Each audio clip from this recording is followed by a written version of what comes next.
Got me feeling right.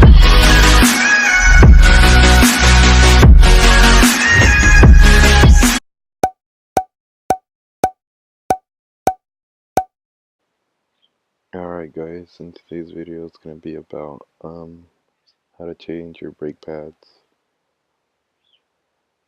So the first thing you gotta do is grab a wrench and grab a 10mm.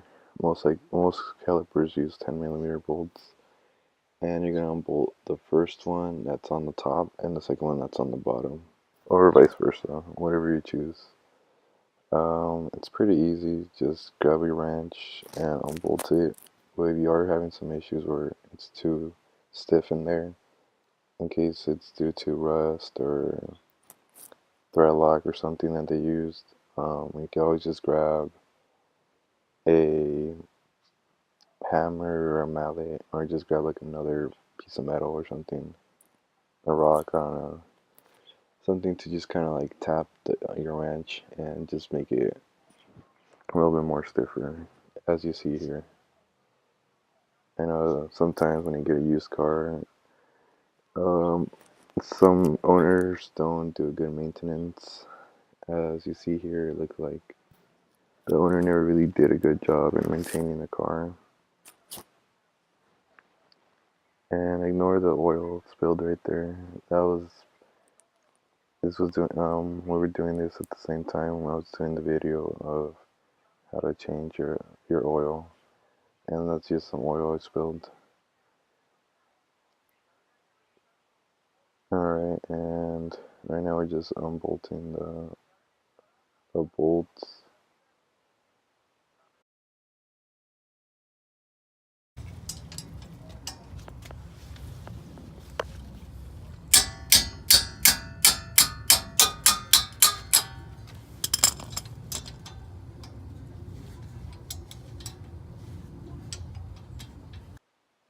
And right here we're just gonna remove the caliper.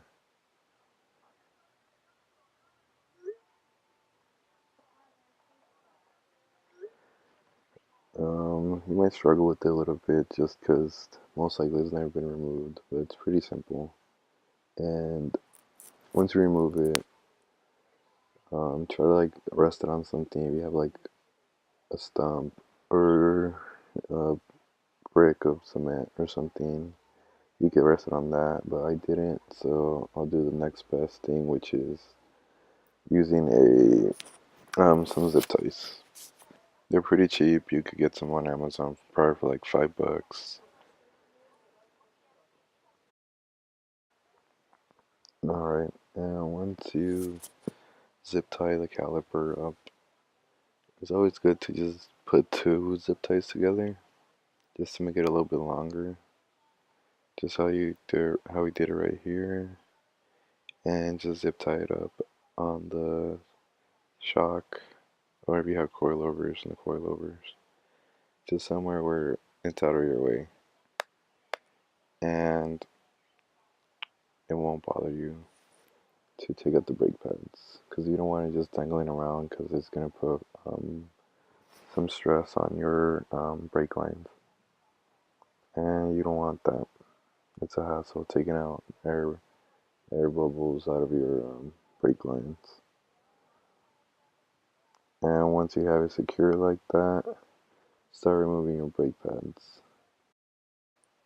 And I'll show you the brake pads right now, but here's a helpful tip that I didn't know. Yeah, go. Yeah, so whenever you change your brakes, you just make sure that your guiding pins aren't stuck. Make sure they're lubed and good. You should probably like take them out and re-lube them, but I'm lazy, so I'm just gonna leave them like that. But they seem to be okay, so yeah, as long as they're not stuck, you should be fine. Alright, and then just slide in the brake pads. Pretty simple. You clip it on from one corner and then just turn it, and then it clips on. And just kind of like wiggle it around, make sure it's in there, and you can adjust the clips on either end. A lot of brake pads are different. It kind of just comes down to what brake pads you get. but usually on Fords it's a little hook on each end. But they're all pretty similar. If not, you can always just YouTube how to do it. I mean, most of you are watching this are either subscribers or um, future subscribers that are just trying to like learn how to do your own brake pads. Because I know mechanics rip you off, especially in San Jose, in the Silicon Valley. We're not professionals, but as you can see here, that we're struggling. But it's pretty simple. And just make sure you put the correct brake pads on each side. And once you put both brake pads, the kit should come with little clips that go on each corner. So two on top and two on bottom. As you can see here, one on the bottom left. Just make sure you clip it in there really good. It's pretty simple. And then one on the bottom right in the back. And one on the top left. Just clip it on there. Make sure you're just snug in there. Yep. And the last one on the top right. It's kind of harder to do in the back, especially filming, but you'll feel it. If anything, you're kind of just feeling it more than like just looking at it. It's pretty simple, and then just go around and make sure everything's good. And now we're gonna get to the good part, which is looking at the brake pads, comparing the old ones with the new ones. As you can see here, there's a lot of wear. It's still good a little bit, but you can just see the surface rust and just how bad it got throughout the years. I don't know when the last guy changed it. When I got the car, I did get some service records. He changed the brake calipers and brake pads, but honestly, I don't believe them because look at the calipers. They're pretty rusted, even though it is surface rust. But I don't know, these brake pads look like they haven't never been changed, which is kind of sad. And this is the other side. Right here, just showing you the brake pads. You see how worn they are. This looks disgusting. Compared to the new ones, it's a lot better. I did get semi-ceramics, just to let you know. I forgot to mention that in the beginning. And then comparing the left side and the front side and the back side. You can see how much thread the new ones have compared to the old ones. And then look at the small clips. You can just see how ugly they are.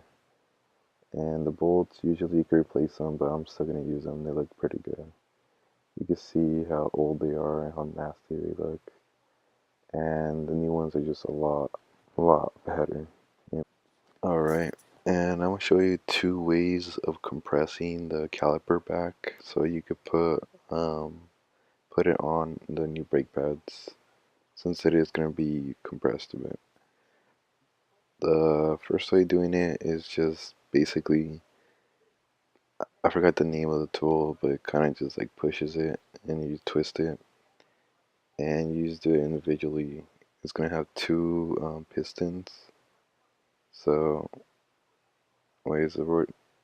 Yeah, you could say pistons. Um, and you just compress both of them. First you do the first one, and then you do the second one. And I'm just going to pass forward through this.